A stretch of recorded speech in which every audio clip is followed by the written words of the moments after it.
Hoje eu vou contar um pouco a história do nosso Portal da Luz. O início desse portal, ele tem uma história do idealizador desse projeto, que é o Senhor Divino João Cavion e sua esposa, Eulália Casagrande Cavion, e moravam afastados, onde não tinha hospital, não tinha nada, e o irmão dele, de 7 irmãos, ele era o mais velho, e esse irmão veio a falecer sem conseguir assistência médica, porque eles não tinham como levá-lo a um hospital, e ele acabou sofrendo muito essa dor de ver aquele irmão sofrer sem ajuda e sem condições. Então ele se fez um juramento, que quando ele ficasse mais velho e que ele tivesse condições de ajudar, ele iria então fazer uma instituição para atender pessoas carentes, como ele foi. Para fazer esse projeto todo, é óbvio que precisavam pessoas para vir se juntar a ele. E aí então ele idealizou na cabeça dele de fazer então, além do centro espírita, que foi a nossa primeira construção, o nosso início, ele também tinha a ideia de fazer um centro, então uma escolinha para as crianças, como começou a escolinha Nosso Lar, hoje Centro Assistencial Portal da Luz, A primeira casa foi o Centro Espírita Portal da Luz, depois a segunda foi a nossa escolinha, depois foi feito então o centro de eventos, que está até hoje, sendo um grande auxiliar para podermos então manter a instituição. Meu nome é Isabel, eu coordeno o Serviço de Convivência e Fortalecimento de Vínculos aqui no Portal da Luz, no qual atendemos 80 crianças como meta, dentro do nosso projeto. Meu nome é Irene, trabalho há 17 anos no Centro Assistencial Portal da Luz e é muito bom e gratificante servir eles. Eu sou a Marilei, sou assistente social aqui do Portal da Luz.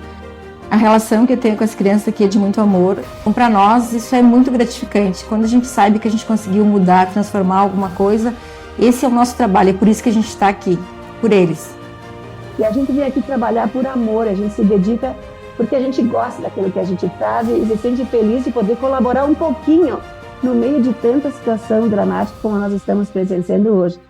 E que Deus abençoe toda essa família Portal da Luz, todas as pessoas que por aqui passaram. Foram muitas que deixaram o seu legado. Um abraço a todos e continue prestigiando o Portal da Luz. Venham nos conhecer, venham conhecer o trabalho.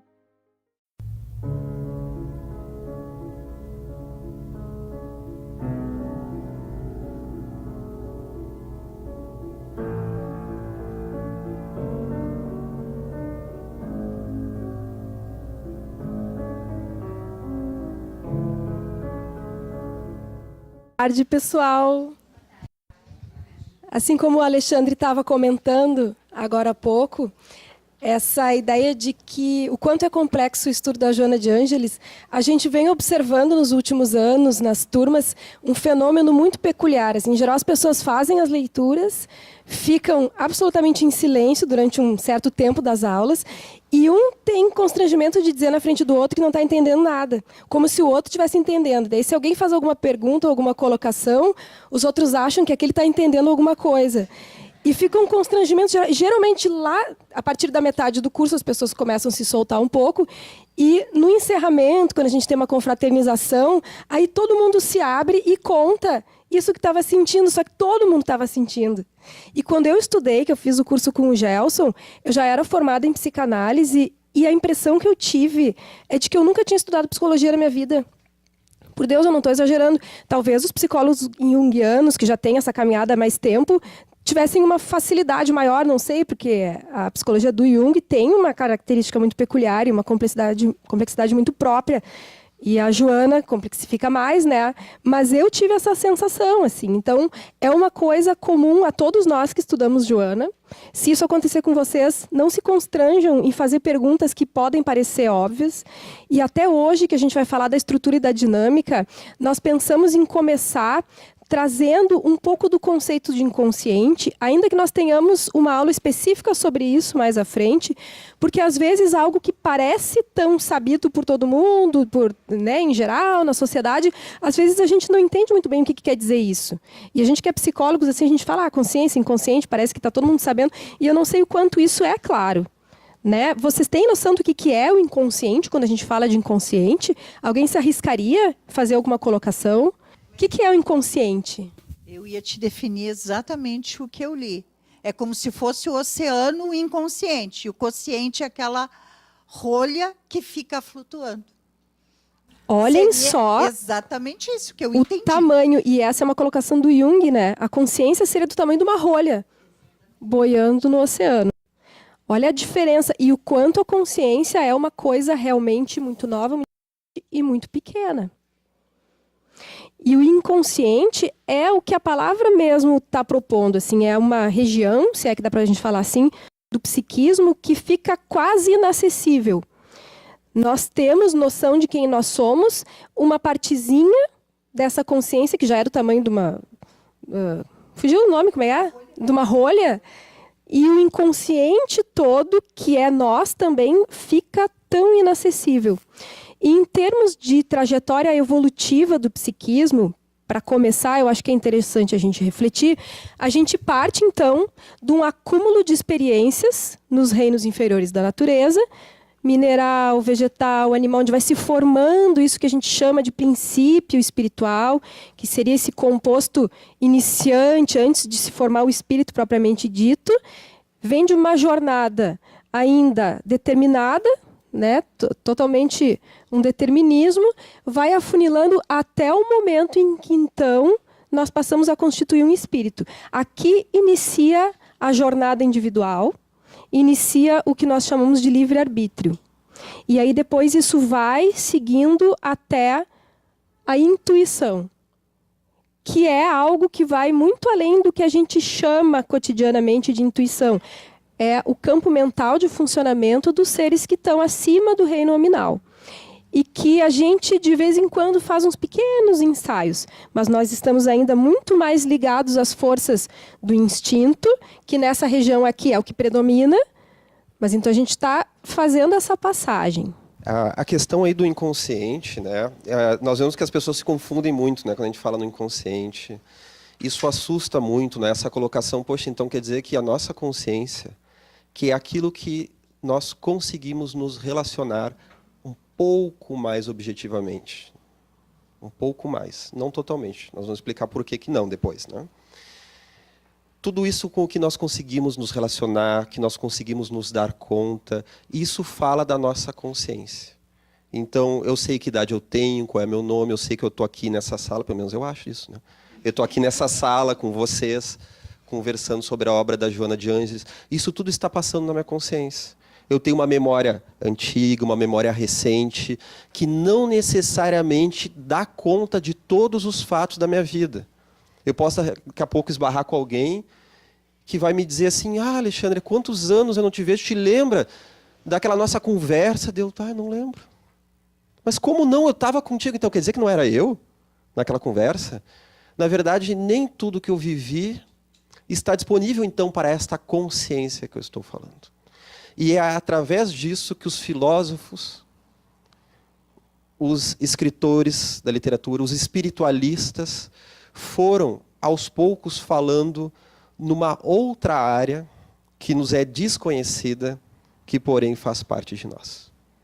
E é aí que a psicologia, no final do século XIX, vai se apropriar deste conhecimento, em que lá na filosofia se falava do subconsciente.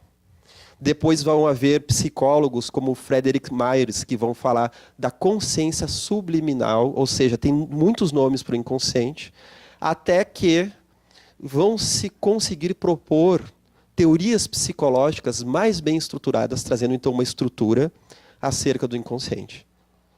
O primeiro teórico que ficou famoso com isso se chamava Sigmund Freud, justamente, né? Que ele não é o primeiro teórico a falar do inconsciente, porém ele é o primeiro a propor uma estrutura acerca desse inconsciente. Depois ele vai ser seguido por outros, né? Um deles é o Jung.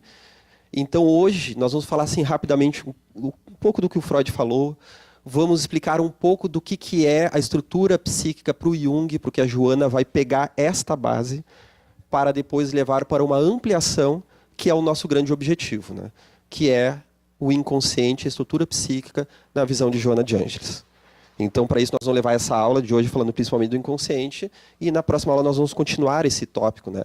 Falando, então, de outras questões da estrutura psíquica, como complexos, arquétipos, ego, self, individuação, persona. Qual é o papel de tudo isso, né? Então nós vemos que o inconsciente assusta. Quer dizer que existe uma parte de nós que nós somos, que influencia o nosso viver, que retém memória, que retém conhecimento, que retém pulsões, que retém até mesmo intenções e vontades, e nós estamos alheios a isso. A nossa consciência não se dá conta de todo o nosso ser. Por isso que assusta, não é? Uma grande forma da gente desenhar isso é aquela clássica metáfora do iceberg, não é? Que foi proposta pelo Fechner, Gustav Theodor Fechner, não foi o Freud, não foi o Jung os primeiros a falarem sobre isso, né? Em que ele vai nos falar que a nossa consciência consegue perceber algo. Consciência. Só que o nosso ser ele é muito além disso. O nosso inconsciente. Assim como o iceberg, que nós conseguimos ver uma parte que já parece muito grande, mas na verdade é apenas uma pontinha diante do todo que está submerso. Então isso que nós conhecemos sobre nós, olha que desafiador, pode ser assustador e ao mesmo tempo fascinante. Porque entrar em contato com o inconsciente, querer dialogar com o inconsciente, querer então, como fala Jung, ampliar a consciência, Freud também fala isso, querer ampliar a consciência, a princípio a gente se encontra aterrorizado, mas ao mesmo tempo pode ficar fascinado com essa grande possibilidade de autoconhecimento. Existem alguns caminhos de acesso a esse inconsciente. Vocês têm ideia? Eu sei que algumas pessoas já conhecem, mas quem é que se arriscaria a nos dizer como é que a gente entra em contato com esse material, a princípio inacessível para a consciência? Meditação. Meditação, alguns estados alterados de consciência, sonho. O Freud falava também dos xistes, que são uma espécie de brincadeiras assim que a gente faz. Sabe aquela brincadeira que tem um fundinho de verdade, às vezes demonstra intenções inconscientes. Os atos falhos, quando a gente quer falar uma coisa e diz outra. Não é por acaso, existe uma razão inconsciente. Então, daria para a gente dizer que essas são as vias de acesso ao inconsciente. Os sonhos, uma via muito importante. Alguns estados alterados de consciência oportunizados pela meditação ou transes mediúnicos. Os xistes e os atos falhos. A intuição, ela está carregando um material, muitas vezes, do nosso inconsciente, e ela propõe para a consciência algo novo, que pode também surgir através da intuição. Mas o importante é que, no momento que vem do inconsciente para a consciência, passa a ser consciência. É por isso que, muitas vezes, nós não entendemos o que está vindo do inconsciente. Claro, é algo novo, é algo estranho a nós. Isso também vem através dos sintomas. Então, todo sintoma, ele está carregando um material do nosso inconsciente para o consciente, através daquilo que se chama símbolo. Símbolo é a união de uma parte conhecida com outra desconhecida. É diferente de sinal. Por exemplo, um sinal de trânsito escrito pare, nós não paramos para interpretar qual será o significado dentro da percepção de cada um. Não, pare é pare, tu para o carro, né? Espera para poder seguir adiante. Já o símbolo, ele está trazendo uma concepção que vai muito além. Por exemplo, nós pegamos alguns símbolos, como o sinal da cruz. Aqui, que na verdade não é um sinal, é um símbolo. O símbolo da cruz, né? O símbolo da cruz representa N compreensões. Está vinculado ao Cristo, está vinculado a um tipo de sacrifício. Para alguns é algo tétrico. Para outros é uma ideia estoica de suportar as pressões do mundo, as pressões da vida, de ser crucificado entre os opostos. Representa também a renovação de Jesus dentro de muitos entendimentos. Ou seja, tu vai para uma gama de entendimentos daquilo. Então o inconsciente ele também traz as coisas através do símbolo. Por exemplo, a pessoa sonhou que está sendo guardada dentro de uma caixa. Uma vez uma paciente estava contando um sonho em que ela foi para um congresso de determinada filosofia, era uma filosofia um tanto estranha, assim, e estava acompanhando aquela paciente, tentando entender qual era o significado daquela filosofia para ela, se aquilo, ela estava se questionando se aquilo era uma coisa interessante ou se não era, mas ao mesmo tempo, quando ela lidava com aquela filosofia, ela lidava com coisas tão importantes, coisas tão lindas, mas também tinham coisas tão estranhas, e uma vez ela sonhou que ela foi para o tal congresso, e que para ir para o congresso as pessoas tinham que entrar fantasiadas. E daí, quando ela entrava fantasiada, não apenas isso, o congresso ficava num prédio, embaixo de uma grande árvore. Ou seja, estava simbolizando o contato com aquela natureza, com aquela estrutura, com esse algo a mais que ela sentia dentro dessa filosofia. Porém, o congresso era em miniatura. E ela tinha que se reduzir para entrar, para ficar em tamanho de pulga, e se adentrar no prédio daquilo. Então, o sonho já estava nos trazendo, não através de sinais, essa ideia de que símbolos, cada símbolo no sonho representa uma coisa, e a pessoa vai na banca de revista comprar o caderninho, né? Isso não dá certo, porque depende muito do sonhador, do significado do que a pessoa está passando na vida, né? Mas ali começamos a conversar um pouco sobre aquilo, e foi surgindo a ideia de que ela estava se reduzindo diante daquilo. Vejamos bem, o sonho não mostrava ela gigante, numa inflação, passando da proporção dela mesma e tendo que se reduzir, talvez num ato de humildade, para se adentrar numa porta em que aquilo seria da forma mais correta. Na verdade, ela tinha que se reduzir do tamanho natural dela para se diminuir para uma filosofia que queria, então, de alguma forma, encaixar as pessoas naquilo, que misturava algumas questões espiritualistas um pouco estranhas, mas, claro, quem somos nós para julgar? Eu não conhecia aquilo, mas o sonho dela estava indicando que a riqueza que ela encontrava estava na presença daquela árvore, mas que ela tinha que tomar cuidado com esse tipo de reducionismo. Em determinada ocasião, também tive um sonho de que tinha um lugar que eu gostava muito de fazer a caridade naquele local, me sentia muito bem, mas havia algumas contradições naturais, como há em qualquer meio humano, né? E um dia eu tive um sonho de que eu entrava naquele local, que era embaixo da terra, aquele local era cheio de lama nas paredes, havia muitas dificuldades nesse local, e naquele local era tudo muito apertadinho e as pessoas eram minúsculas. Porém, alguma voz me dizia no sonho que era importante eu estar ali. Eu tinha que ficar meio apertadinho para entrar ali. E tinham tesouros nas paredes.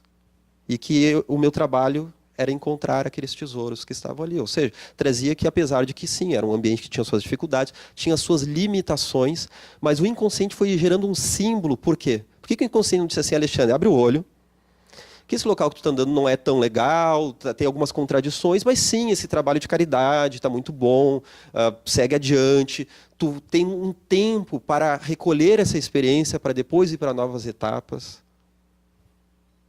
Na verdade, a minha consciência não daria conta disso, ainda. Então é algo tão estranho para a minha consciência, que o sonho, ele vai nos falar através de uma outra linguagem, que é a linguagem simbólica. Essa linguagem do símbolo.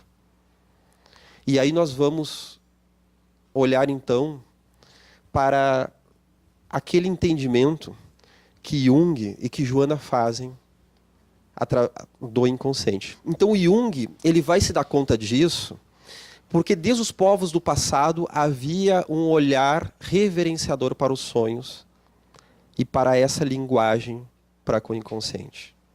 E aí foi se dando conta de que os sonhos estão falando de uma realidade. É a chamada realidade psíquica. Então o sonho não é uma fantasia. Apesar de ele ter um pouco disso, mas ele não é como um todo o substrato do dia, aquele resquício da que a pessoa viu de dia.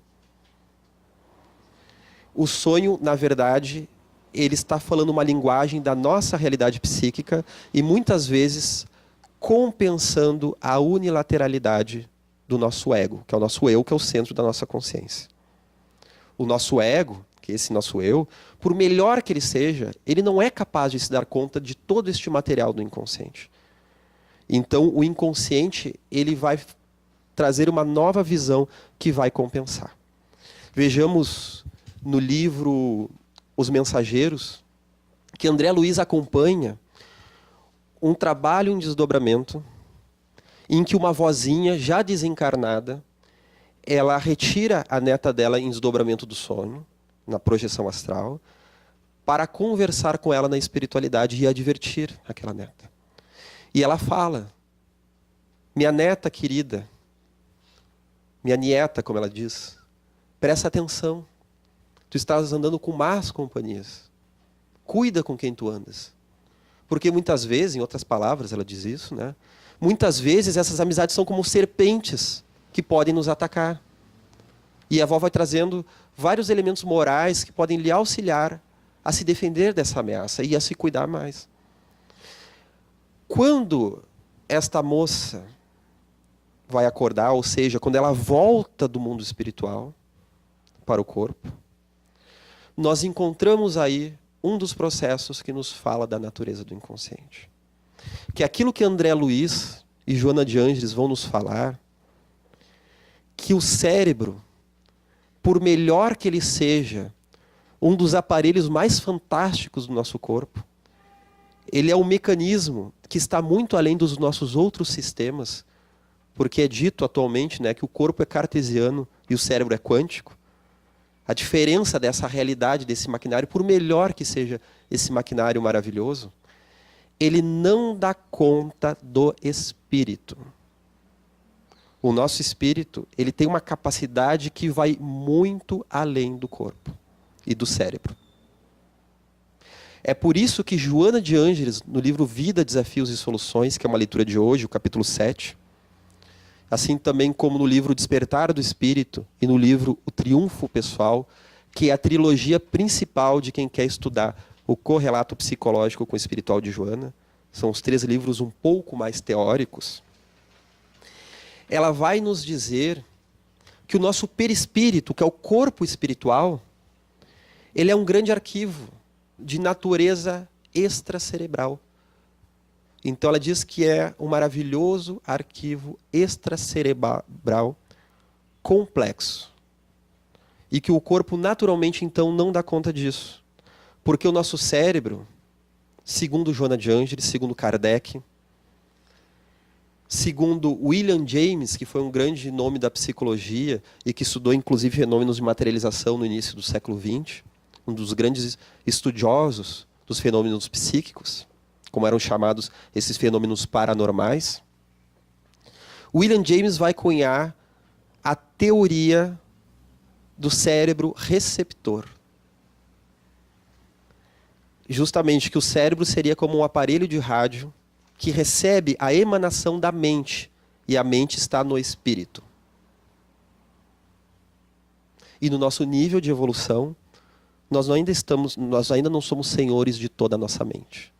É por isso que se diz que nós usamos apenas uma porcentagem da nossa capacidade mental. Ainda é muito inconsciente. Nós ainda nos vemos como uma pequena consciência diante de uma ferramenta maravilhosa, que é a potencialidade do nosso espírito. Eu acho que em termos de estrutura psíquica também é interessante a gente colocar... Onde é que está aqui o apagador?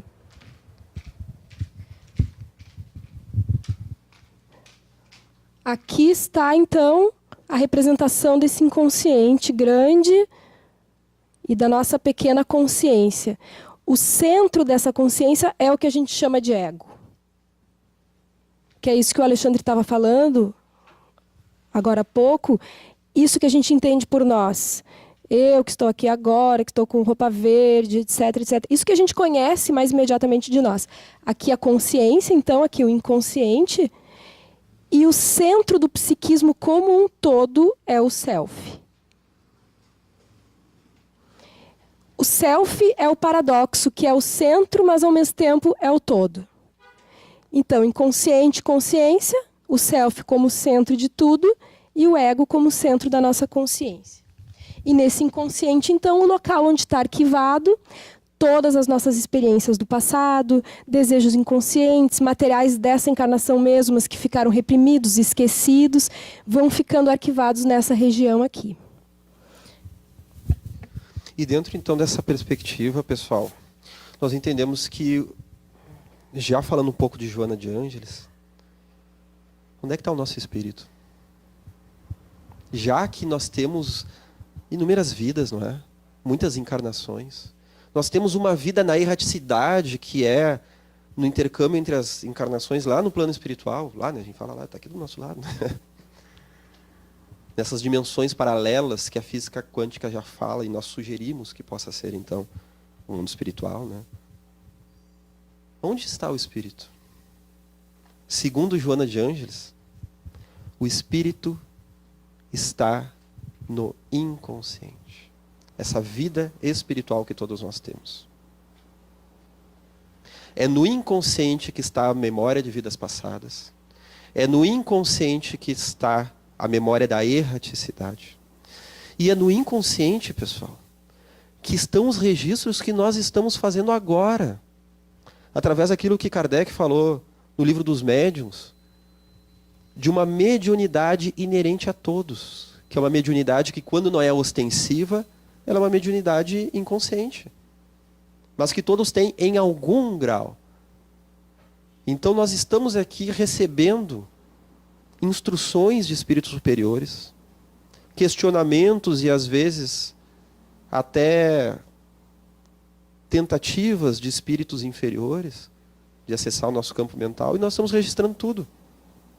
Só que muitas vezes a nossa consciência não dá conta disso. Tanto que entre estes teóricos, agora vamos um pouco mais para a questão das diferenças entre os teóricos, os psicólogos que já falaram sobre o inconsciente. Antes de Freud, o Frederick Myers, que estudou o espiritismo, estudou os fenômenos de materialização, porque, assim como Carlos Alvarado, que é um pesquisador brasileiro, ele fala sobre isso, né? Assim como houve a psicose, a esquizofrenia e a histeria, como elementos que deram muita margem para os estudos acerca do inconsciente. Então Freud vai estudar a histeria, o Jung vai estudar a esquizofrenia a fundo, a fim de poder teorizar, ou seja, esse tipo de adoecimento deu muito campo, muita canja para eles. Um dos campos que foram muito estudados naquela época, final do século XIX, início do século XX, foi a mediunidade. Mas é algo que pouco se resgata hoje nas aulas de psicologia.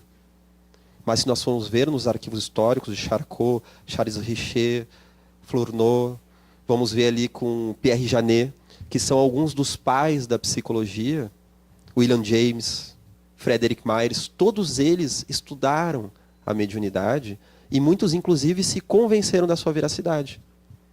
Pierre Janet ficou um pouco em cima do muro, que foi um grande influenciador do Jung, da psicologia moderna. E o Myers falava, então, daquilo que nós falamos antes, da consciência subliminal. O que ele fala? Que é no nosso inconsciente, mas ele usa outro termo, né? É no nosso consciente subliminal, né? Que está abaixo da linha da consciência, que repousariam as percepções mediúnicas e paranormais, como telepatia, como fenômenos da vidência, da clareaudiência. Tudo está no nosso inconsciente. E o médium, ele seria aquele que tem uma facilidade um pouco mais dilatada, claro que o médium ostensivo, né, de entrar em contato, acessar um pouco mais desses aspectos que naturalmente vão estar no nosso inconsciente. Vejamos que interessante, isso lá no início do século XX. O Frederick Myers, né? E aonde que entra o Freud nisso? Nós vamos ver que vai haver uma diferença muito grande entre o inconsciente para Freud e o inconsciente para o Jung, né? E depois, aí nós vamos entrar com a questão da Joana, né? Freud, que foi um dos grandes teorizadores do inconsciente, ele vai nos falar que o inconsciente ele é formado a partir do nascimento. A partir do primeiro excesso de sensações, dos primeiros traumas, ou seja, quando a gente sai de dentro do útero da mãe, e aquele excesso de estímulos nos invade, a gente não consegue dar conta disso, e ainda toma um tapa na bunda do médico, né? A criança Tomava, né? Não acontece mais. Não acontece mais, tomava um tapa, né? Eu tomei, provavelmente, né? Mas vocês não lembram? É. Então, esse excesso de estímulos, a partir daí, seria a fundação do inconsciente. Porque o inconsciente, ele seria o repositório do material recalcado, aquilo que a gente joga para o inconsciente, aquilo que a gente não dá conta de suportar. Então, já apagamos aqui o iceberg, né? Já foi para o inconsciente. Tá? Então, tudo aquilo que a gente não consegue lidar, aquele excesso, até mesmo excesso de informações, né? Nós estamos o tempo inteiro jogando para o nosso inconsciente. Que ele traz esse inconsciente como um depositário caótico de conteúdos recalcados e de pulsões de natureza sexual. Então, para o Freud, todas as nossas pulsões, a libido, que é energia psíquica, libido quer dizer energia psíquica, pessoal. Quando a gente fala com o paciente assim, aí tu estás com um problema na libido, com uma dificuldade, a energia psíquica. E que Freud entendeu que essa energia psíquica seria de natureza sexual. Por isso, essa utilização popular, né, que pergunta um remédio para libido, o que é, não é? Não é um remédio para vontade sexual. Popularmente se fala assim, é que na teoria psicanalítica freudiana, a visão de Freud é que a energia psíquica ela é de qualidade sexual. E que quando nós direcionamos a nossa libido para as coisas, nós estamos sublimando esse impulso sexual, suportando a realização dele, para que ele nos dê energia para outras coisas. Porque senão nós não conseguiríamos fazer, nós não conseguiríamos botar uma roupa, ir para o trabalho, poder postergar um pouco aquela realização de desejo, que pode ser o desejo de se alimentar, o desejo da sexualidade, para conseguir fazer outras realizações. É isso dentro da teoria freudiana. Para o Jung, e aí nós vamos complicando, tá? Para o Jung, o inconsciente, ele tem um foco ainda mais central na vida do indivíduo. Ele não só, como Freud já dizia, está determinando as nossas relações. Nós podemos ter uma amizade, nós podemos ter, às vezes, até uma briga que nós estamos sendo moldados pelo nosso inconsciente. Às vezes a gente olha para aquela pessoa assim, mas aquele meu colega de trabalho, eu não gosto dele porque ele está me castrando todas as minhas vontades. Toda vez que eu trago uma ideia, ele me olha assim estranho, e eu sei que atrás daquele olhar, ele está me humilhando, ele está achando que eu não posso nada, ele está achando que eu não tenho potencial e que eu devia ficar quieto. Ele falou isso para ti? Não, mas eu tenho certeza que ele acha. Pois é, meu amigo. Alguma vez na tua vida tu já passou por uma situação assim? Sim, era assim com o meu irmão mais velho, era com o meu professor, o meu pai também era castrador. Aonde eu vou as pessoas estão pensando isso de mim. Elas não falam. Mas eu sei que estão. E alguém já falou, sim, um dia o colega falou que aquilo que eu estava fazendo estava errado, ele falou para me humilhar. Então tu estava fazendo uma coisa certa. Não, eu estava atrapalhado mesmo, eu tinha errado, mas eu sei que ele mostrou aquilo para que todos vejam, né? Ou seja, nós não nem estamos entrando naquela discussão se está certo ou errado, se esse indivíduo se equivocou ou não. Mas tem muitas vezes uma leitura inconsciente. Ele está sendo as suas ideias, os seus direcionamentos, as suas conclusões estão muito dominadas por crenças inconscientes. Por aquilo que Jung chamou de complexos, ele que traz essa teoria para a psicologia como um todo, a teoria dos complexos. Nós vamos ver isso na próxima aula. A pessoa está sendo dominada por complexos inconscientes que estão delimitando o viver. Então, vão ter coisas que nós vamos fazer por motivações inconscientes. Então, muitas vezes, até com pessoas que nós amamos, né, nós damos uma pequena frustrada, nós damos um jeito, né, de, às vezes, não entregar um relatório na data. Mas eu me atrapalhei com aquilo, mas às vezes tem uma vontade de punir, e às vezes a gente não consegue se dar conta que a gente tem essas pequenas maldadezinhas, essas pequenas dificuldades que fazem parte do nosso viver. Então tem muitas vezes uma motivação inconsciente que se a gente não se der conta naquele momento do conflito, como esse pequeno exemplo que nós criamos aí, apenas um exemplo, né? Se nós não nos dermos conta, aquilo vai começar a determinar a nossa vida. E tudo vai começar a doer, porque isso vai começar a bater na nossa porta cada vez mais. Então, por exemplo, nós não queremos que um filho se torne cada vez mais independente e vai chegar uma idade em que ele vai ter as próprias escolhas e vai sair de casa, o que é desafiador para qualquer pai, qualquer mãe, né? Porque nós primeiro somos treinados a manter aquela criança em casa e dar tudo que ela precisa. Quem não tem isso não consegue ser pai e mãe. Mas depois nós vamos ter que justamente relativizar isso. Isso que já está enraizado em nós. Então, é esse desafio de viver e de transformação. Né? Então, muitas vezes, nós vamos dizer assim, meu filho, tem certeza que tu quer fazer essa escolha, tu vai fazer faculdade lá naquela outra cidade, mas lá é tão frio e tu nem gosta de frio, não é? Às vezes nós vamos fazer um comentário sem nos darmos conta de que estamos sendo levados por uma motivação inconsciente. E claro, isso faz parte da vida, se esse filho vai viajar ou não. A grande questão é que se eu não olhar para isso, isso vai bater na minha porta cada vez mais, isso vai começar a determinar a minha vida.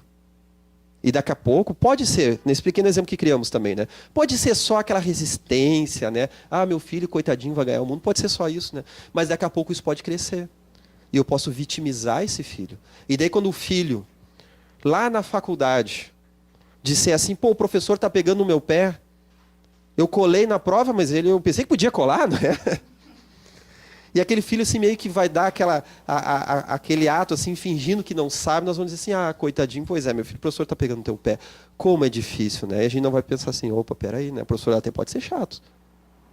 Mas será que esse meu filho não está agindo de uma forma infantil agora, né?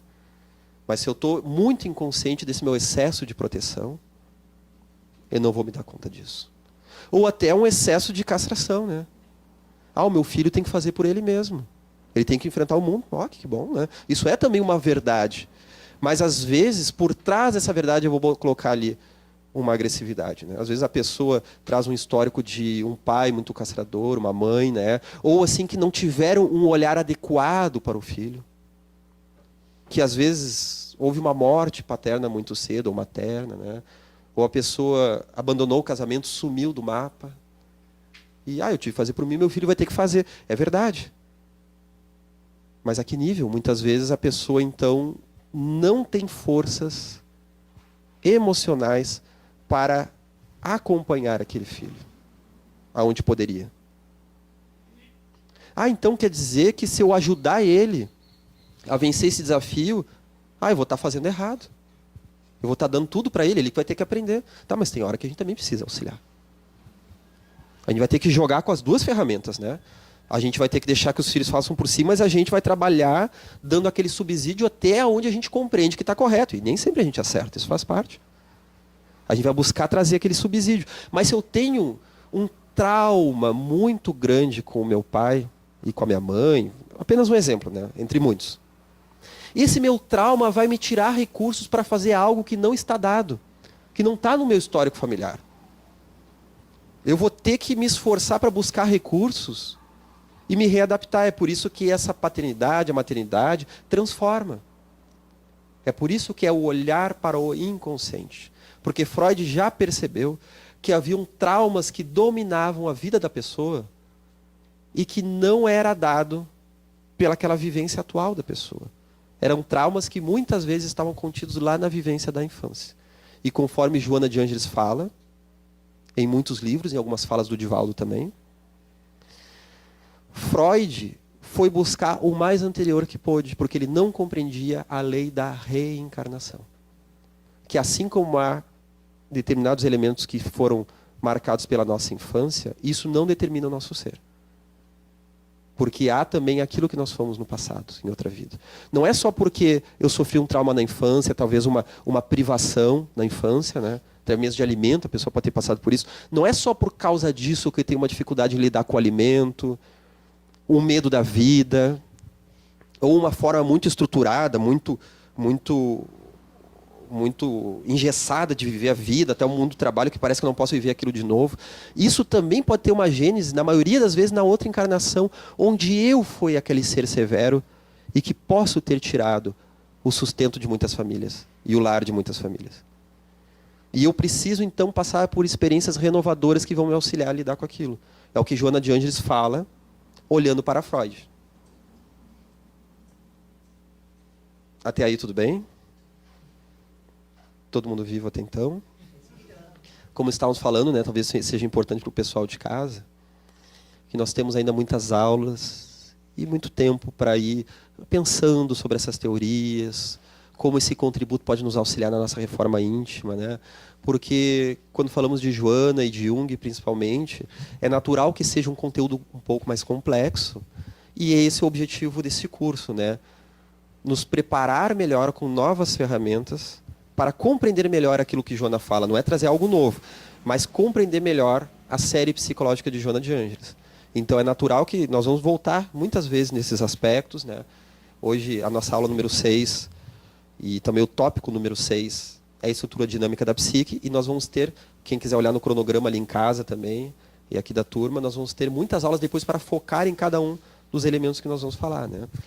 E vocês veem que em psicologia, acho que tem um dado que é importante, o desequilíbrio sempre vai estar nos extremos. Então, dos exemplos que o Alexandre trouxe, tanto aquele pai ou mãe que são extremamente zelosos e superprotetores, como aqueles que são excessivamente punitivos e castradores, representam ali situações que estão em desequilíbrio. O meio termo é o que representa o equilíbrio. E o nosso inconsciente vai sempre fazer com que a gente se depare com as situações até que a gente possa elaborá-las. É o que a gente chama de compulsão à repetição. E aí a gente vê pessoas que viveram determinada situação traumática tendo que enfrentar ao longo da vida uma série de situações que repetem aquele trauma inicial. Ou então aquela pessoa que sempre se envolve com um cara cafajeste, aí termina com um, se envolve com o outro. Termina, eu tenho o dedo podre, como dizem. Então é sempre a repetição daquilo.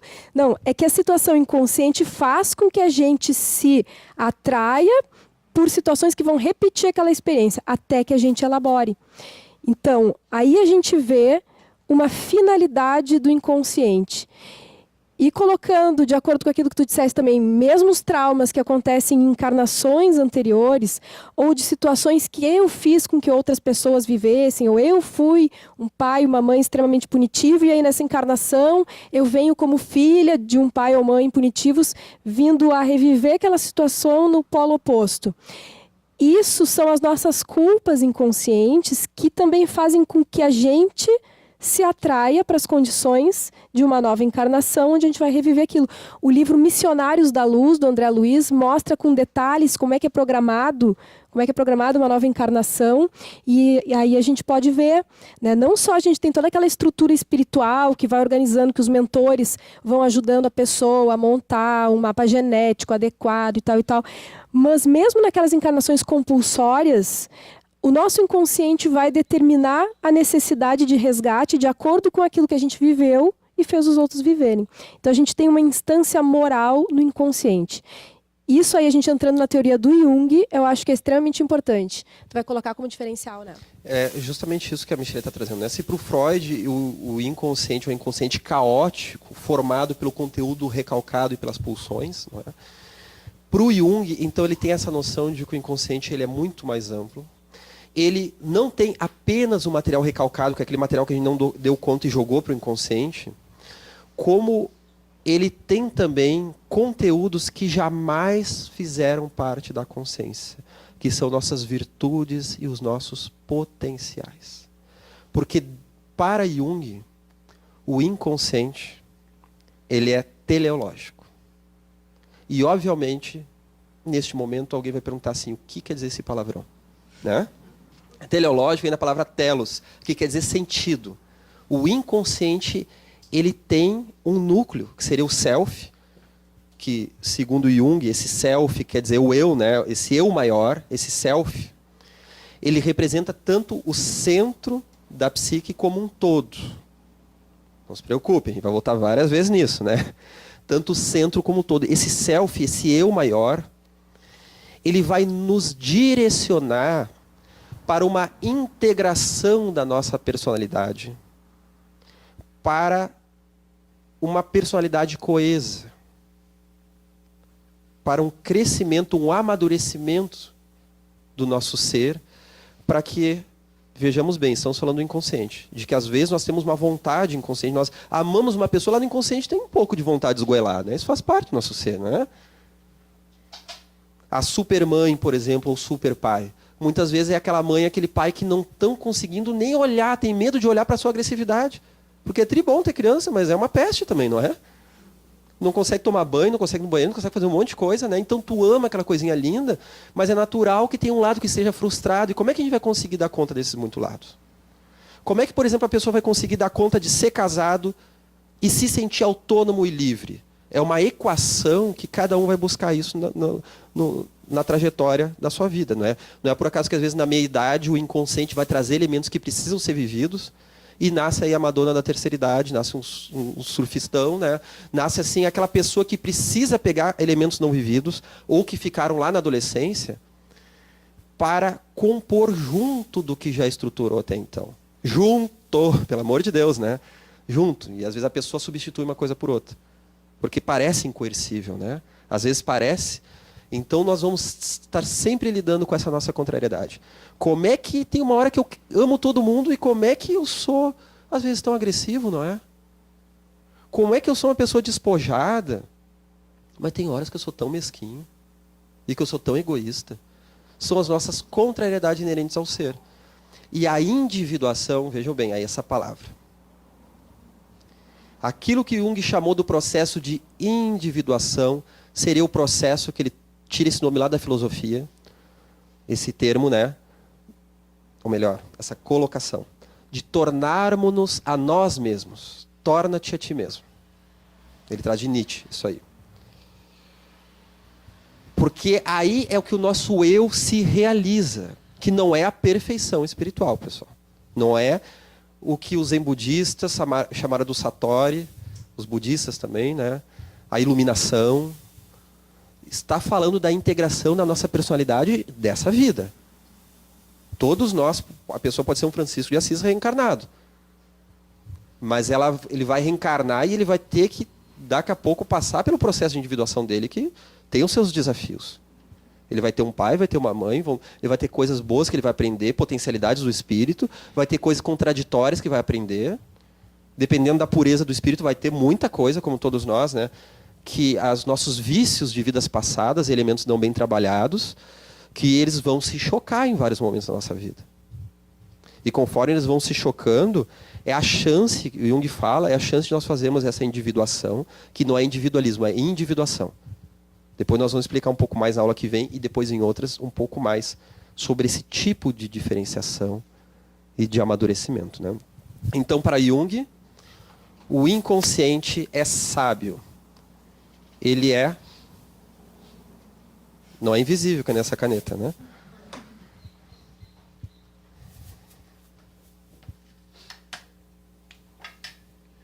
Ele é teleológico. Ele tem sentido. Ele é sábio, ele tem significado. Não é que ele vai falar, o Jung, né, de sonhos, por exemplo, com a figura arquetípica do velho sábio, em que de repente tem um velho, uma velha sábia, uma figura de conhecimento, de sabedoria, que te encontra no teu sonho e te dá algum tipo de recurso. Né? Tá ali o monstro, ele te dá uma espada para matar o monstro, tá um incêndio, ele te dá a mangueira, ele te chama para conversar, para te acalmar, para te dar uma orientação, te mostrar um caminho. Não apenas é o sonho com alguma entidade espiritual, que pode ocorrer, mas acima de tudo é o nosso sonho com o nosso self. Com este eu maior que nós somos, mas ainda não nos realizamos. Não é? Que está no nosso ser. E é aí que nós entramos em Joana de Ângeles, né? Porque, vejamos bem, né? Freud e Jung. Nós estamos falando de algo invisível, não é? Não é por acaso que a canetinha falhou aqui, não é? Estamos falando de algo invisível. O inconsciente é algo que está na nossa vida o tempo inteiro. E nós estamos no inconsciente. Nós temos uma pequena luz, assim, de, tá, eu estou vendo essa cadeira, estou vendo vocês, eu estou aqui na aula, não é? Eu tenho essa pequena luz, esse lampejo de consciência. Mas eu estou muito ainda mergulhado no meu inconsciente. Joana de Ângeles vai falar que no inconsciente está a vida espiritual, como estávamos dizendo, está a memória espiritual, está toda a potencialidade do espírito. É no inconsciente que dorme o anjo, o espírito puro, ainda na nossa constituição aqui, de espíritos ainda um pouco amesquinhados, não é? Ainda muito incompletos, ainda temos muitas encarnações para evoluir, acredito eu, né? Eu tenho, pelo menos, não sei vocês, né? Tenho muitas ainda para evoluir pela frente, né? E lembra aquele desenho que a Michelle tinha feito aqui, né? Daquela evolução, né? Nós só vamos realizar totalmente o nosso inconsciente, que ele vai se tornar totalmente consciência, segundo Joana fala. Em outras palavras, André Luiz fala isso em Evolução de Dois Mundos, e aí vem aquele desenho falando daquele conteúdo que está no Evolução em Dois Mundos, nós só vamos realizar esse inconsciente e torná-lo totalmente consciência. Não é nem quando desencarnarmos, que nós vamos lembrar um pouco mais das vidas passadas, mas quando formos espíritos puros. Quando nós vamos ter um conhecimento total daquilo que nós observamos, do objeto que nós observamos. Se Jung, lá no início da sua carreira, quando ele começou a teorizar sobre os complexos, ele vai nos dizer o seguinte, analisando as sessões mediúnicas, que ele participou durante anos, inclusive servindo de médium, junto da sua prima, Helene Preiswerk. Vem a qualidade do meu alemão. Né? A Helene Preiswerk. Né? Observando aquela menina, estudando essa mediunidade, ele vai falar de conteúdos do inconsciente do médium que se manifesta. Porque ele acreditava na espiritualidade, mas naquele momento ele estava um pouco ferido, porque ela, no momento de cessação da mediunidade, o que ocorre nas melhores famílias, aqueles momentos que o médium passa por isso, ela apelou, forjando algumas comunicações, o que pode acontecer. É um teste para o médium, segundo os espíritos colocam a Kardec no livro dos médiuns. Né? A sensação tem muitos objetivos, um deles é testar o médium, né, moralmente. Como é que ele vai lidar com aquilo? Né? É um dos significados da cessação da mediunidade. E é aí que médiuns, às vezes verdadeiros, caem como falsários, porque eles não conseguem passar por essa prova moral. E o Jung, quando pegou a prima dele fazendo isso, ele se decepcionou muito. Né? E a conclusão do seu trabalho sobre os fenômenos ocultos, que ficou então grafado na psiquiatria como uma visão junguiana, o que não é verdade, é uma das visões de Jung, é que ele não entra na conclusão se os espíritos existem ou não, mas que os médiuns eles estariam atuando o seu inconsciente, os seus complexos inconscientes. Aí ele começou a formar a teoria dos complexos. Então o Jung, ele já está falando do animismo, não é? Porque é verdade, isso aí não é uma verdade total, não é? Porque Kardec já falava isso, né? Os espíritos já falavam isso a Kardec. E que até nas melhores mediunidades, até como Chico Xavier, que tem uma porcentagem minúscula de animismo, até ali há o animismo. A Joana de Ângeles fala isso. O próprio Divaldo ele fala que quando ele vai psicografar Manuel Filomeno de Miranda ou o Espírito Tagore, ele precisa fazer momentos de retiro para que os clichês inconscientes que ele carrega, até mesmo das palestras sucessivas, não influenciem na psicografia. Porque o que o espírito traz, um médium vai traduzir A, o outro vai traduzir A, B, o outro B,C, e vai chegar no Z, às vezes, né? Tamanha diferença que pode ter, mas às vezes o significado, o conteúdo, o eixo, a essência da mensagem é a mesma, não é? Então o Jung, ele vai falar, ele vai usar essa colocação. O mundo dos espíritos é o inconsciente. Todos aqueles fantasmas do passado, da mitologia, as aparições, nada mais são do que o inconsciente das pessoas se manifestando e as pessoas entendendo como espírito. É o que ele coloca naquele momento inicial. Depois ele vai modificando a visão dele, como está nas cartas e nos diários dele, conforme a própria mediunidade. Mas nós temos uma outra colocação. Se utilizando do conhecimento da Joana, eu me arrisco a colocar, se utilizando da Joana, porque é isso que a Joana conclui, mas não com essa frase, que o inconsciente é o mundo dos espíritos. Esse é o resumo de Joana. Conforme ela nos traz, em Vida, Desafios e Soluções, capítulo 7, a seguinte colocação. Indispensável, porém, ter-se em mente a presença do espírito, ao falar do inconsciente, né, ela está falando do inconsciente, indispensável, porém, ter-se em mente a presença do espírito que transcende aos efeitos e passa a exercer a sua função na condição de inconsciente. Depósito real de todas as experiências do larguíssimo trajeto antropológico, sociológico, psicológico, de que se faz herdeiro nos sucessivos empreendimentos das reencarnações. Vejamos bem. O espírito a sua função do espírito na condição de inconsciente. Não apenas o inconsciente é o depositário das experiências espirituais, como é o próprio espírito ainda na condição de inconsciente. Uma grande comparação com isso é o bebê que nasce. O bebê que nasce não fala, não anda. Lembro quando nasceu minha filha. Eu levei meu filho para ver ela no hospital, né? Ele levando um presentinho para ela, um ursinho. Ele ganhou de presente dela uma tartaruga ninja, né? Até hoje ele ainda não perguntou como é que ela veio da barriga e trouxe um presente. Eu estou adiando essa conversa, né? Ele tem 6 anos, vai fazer 7, ainda não perguntou, né? E daí quando ele entrou na sala, né? Primeira pergunta para ele, olhando ela de longe, ele já perguntou assim: papai, ela já caminha? Não, meu filho, ela não caminha. E ela engatinha que nem um gato? Ou seja, o neném não engatinha que nem um gato ainda, vai engatinhar. Ele não enxerga, né? Tu pode passar a mãozinha ali, ele não enxerga. Né? Daí ele dá aquele sorrisinho, todo mundo, o nenê sorriu. Daí chega o médico, não, isso é uma função fisiológica. Tira o médico nessa hora, né? O nenê sorriu e está acabado, tá? O nenê sentiu a minha presença, mas isso é um reflexo neurológico. Não tem. O nenê sorriu porque ele sabe que eu sou o pai dele, né? Então, sabe muito bem, né? Até porque o nenê já escuta, isso sim, né? Lá da barriga. Então ele já escuta, ele sente uma série de estímulos e ele não consegue saber que estímulos são aqueles. Não é a Melanie Klein, lá na psicanálise, depois o Lacan também falando disso, né? Que a criança ela não se diferencia do pai e da mãe, ou melhor, da mãe, né? Ela está englobada na grande mãe, ela não se diferencia. E através do toque da mãe, através daqueles primeiros meses, 3, 4, 5, principalmente até os 6 meses, que a criança vai se diferenciando, que ela e a mãe não são exatamente a mesma coisa.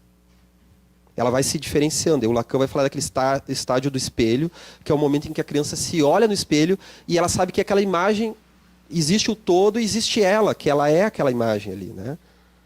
Dentro da visão do Lacan, esse ponto é importante, né? Que ela consegue se diferenciar, então, do todo. Então, se o bebê passa por isso fisiologicamente, nós não estamos revivendo o tempo todo a realidade do espírito, porque nós, assim como o bebê, ele ainda tem a visão, mas ele ainda não está exercendo, está ali o olhinho, o mecanismo quase pronto para usar.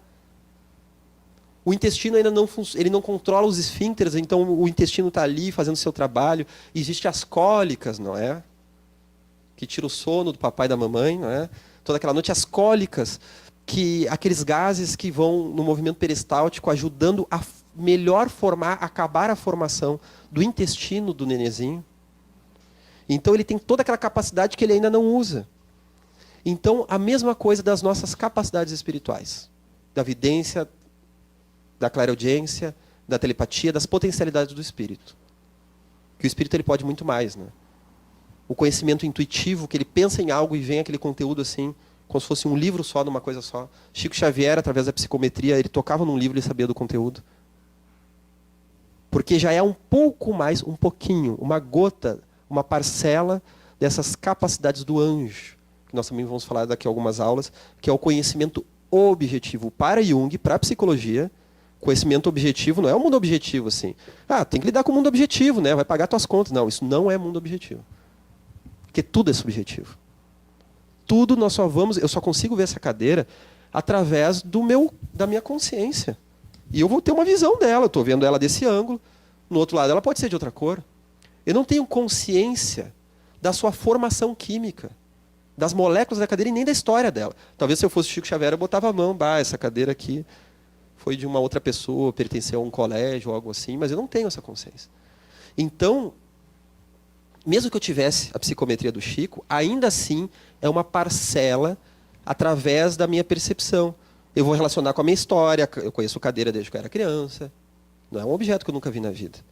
Eu remeto ao conhecimento que eu já tenho sobre isso. Então, tudo é subjetivo. Tudo. A opinião que a gente tem das pessoas, de nós mesmos, o que eu percebo da realidade. É tudo subjetivo. A objetividade estaria nas profundezas do nosso inconsciente. E só o anjo, o espírito puro, tem acesso total a essa objetividade. Então, pessoal, é na concepção de Joana de Ângeles que nós temos uma concepção indispensável aos tempos modernos. E aqui também está o sentido da série psicológica. Que para o espiritismo, trazer esse maravilhoso conteúdo acerca do mundo invisível que nos permeia e que nós vivemos o tempo inteiro, ele precisa dialogar com alguns dos correlatos que existem para esse tipo de experiência. E um dos correlatos é a psicologia e a teoria do inconsciente. Porque está se falando da mesma coisa com outro entendimento natural das ciências, né? Das vertentes da psicologia, da psicanálise, da psiquiatria, da psicologia junguiana, transpessoal, né? Com outro corpo, mas está se falando do mesmo objeto. Uma outra visão desse mesmo objeto, não é?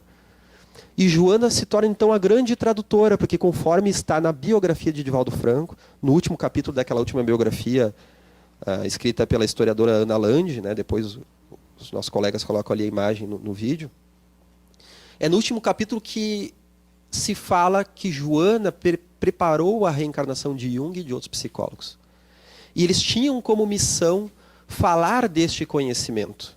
Conforme Joana colocou no livro Em Busca da Verdade, que é o penúltimo livro da série psicológica, a grande tarefa do Jung era falar do inconsciente. Ele precisava, sim, chegar na reencarnação, como falamos na nossa primeira aula. Ele precisava, sim, falar do espírito, mas a grande tarefa era a psicologia e o inconsciente. Ele precisava preparar este terreno que está aqui preparado, não é? E é aí que nós vamos ver, então, essa função do inconsciente na percepção de Joana de Ângeles, que vai pegar estes conteúdos de Freud, de Jung e de outros colaboradores para amarrar na sua teoria e tentar criar uma forma de trazer este conhecimento da espiritualidade acerca das nossas vidas, né? Jung chegou no inconsciente junto com Freud ou através do Freud, ou ele chegaria se não fosse o inconsciente de Freud? Olha, eu gostei da pergunta, ele chegaria. Eu fico lisonjeado, vou mandar um telegrama para o Jung, né? Na verdade, eu gostaria de saber, eu não tenho como saber se ele chegaria, né? Claro, quando eles se encontraram, o Jung, desde a sua infância, ele percebeu o efeito do inconsciente. Desde elementos de reencarnação a elementos dos complexos, desde a sua infância, ele foi percebendo e através de alguns sonhos que ele ia trazendo. Então, ele chega de duas formas através do inconsciente, né? Principalmente na teoria dos complexos, e nós vamos falar disso, né, quando ele começa a fazer testes de associações. Nós vamos entender esse papel, né? E ele já era famoso quando ele conheceu Freud, né? Porque ele era um grande colaborador também do Bleuler, né? Não é o Breuer do Freud, é o Bleuler, é outro, né? Tem um nome parecido, que foi também um grande patrono do Jung dentro da psiquiatria. E quando ele lê a interpretação dos sonhos de Freud, ele fica extasiado, isso no ano de 1900, ele fica extasiado com aquele conhecimento que o Freud traz sobre o inconsciente. E é aí que vai ser através desses dois caminhos, né, que ele vai chegando. Justamente. Parece que ele está falando de um conteúdo que ele já está farejando há muito tempo. Está aqui, eu não sei fazer com isso, agora descobri. Justamente, Justamente, que nem a colega falou, né? Está aqui, mas agora alguém está falando disso com mais propriedade, né? Traduzindo um pouco o que a colega falou, né? Para o pessoal que está em casa. E daí, quando ele faz isso, ele fica extasiado com essa teoria do Freud, e ao mesmo tempo que o Freud também se encanta pelo Jung, porque nos testes de associação, o Jung estava chegando numa comprovação do que o Freud falava em teoria. Então, um complementou o trabalho do outro, né? Isso aí, então, pessoal, agradeço a atenção de todos. Na próxima aula nós vamos dar seguimento ao tópico 6, então sobre a estrutura do inconsciente, convidando a todos que estão aqui e quem está em casa a fazer a leitura, né, que é o capítulo 7 do livro Vida, Desafios e Soluções. Também é o capítulo do livro Refletindo a Alma, o capítulo número... Alguém tem o número do capítulo? Capítulo número 6 do livro Refletindo a Alma, não é? Um outro livro que não está no cronograma mais, quem quiser, quem já leu esse, está com fome de saber, né? Busque o capítulo 3 do livro O Homem e Seus Símbolos, que é um livro do Jung, com alguns colaboradores. O capítulo 3 foi escrito pela colaboradora a von Franz, né? Marie-Louise von Franz. Então, fica também essa dica de leitura, o pessoal que está em casa pode acompanhar, certo?